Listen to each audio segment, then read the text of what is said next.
À la cour de Ferrare, il y a une particularité, c'est qu'on trouve 3 chanteuses virtuoses qui ont développé un répertoire absolument unique.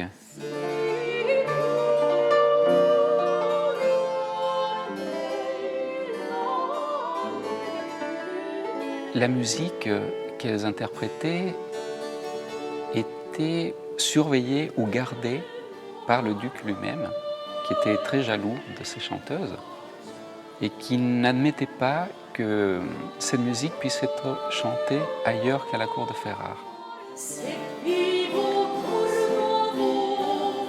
À la mort d'Alphonse II, le duché de Ferrare est revenu aux États pontificaux. Donc il y a eu un transfert des partitions, mais malheureusement, tous ces manuscrits ont été brûlés lors d'un incendie.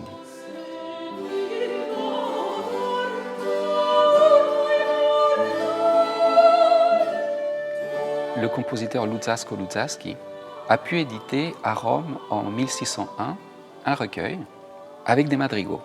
C'est le seul témoignage qui nous reste de l'art de ces 3 chanteuses. Il n'y a pas une voix, une chanteuse qui a un rôle prédominant par rapport à l'autre. Et cet équilibre est présent dans toute l'œuvre de Luzzaschi. Je n'ai pas vu des partitions contemporaines de Luzzaschi qui atteignent ce degré de difficulté.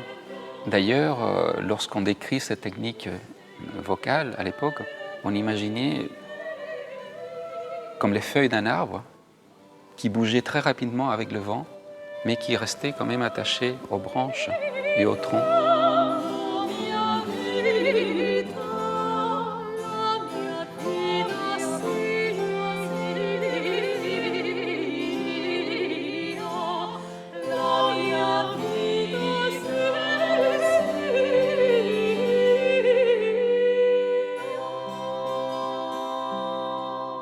C'est très écrit, mais en même temps, on est très libre, hein, parce que à chaque fois, chaque ornementation, chaque mot, chaque accent, finalement, on peut l'appréhender comme on a envie, et du coup, on met énormément de soi.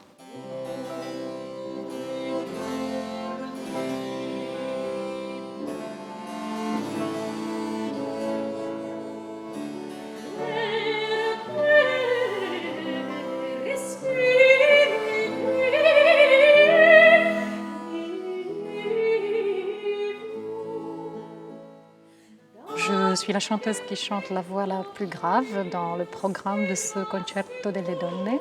Comme il y a des passages qui sont très sensuels, c'est l'amour qui touche, qui émeut. Et c'est aussi plein de passages qui sont très...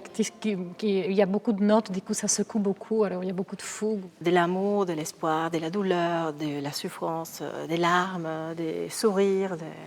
Et c'est très contrastant, et la façon de l'écrire aussi.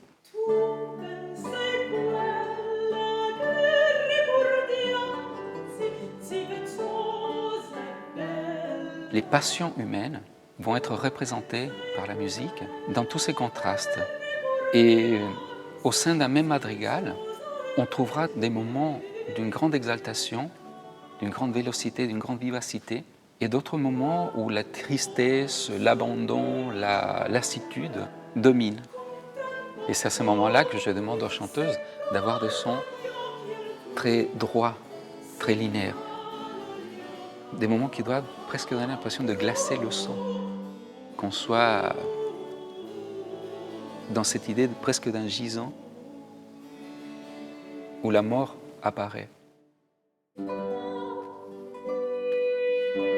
J'ai une vision de l'œuvre, parce que je l'ai beaucoup travaillé, je me suis imprégné de cette œuvre depuis pas mal de temps déjà. Le défi aussi, c'est qu'une musique et un langage poétique du XVIIe siècle puissent être compris et entendus par des gens du XXIe siècle.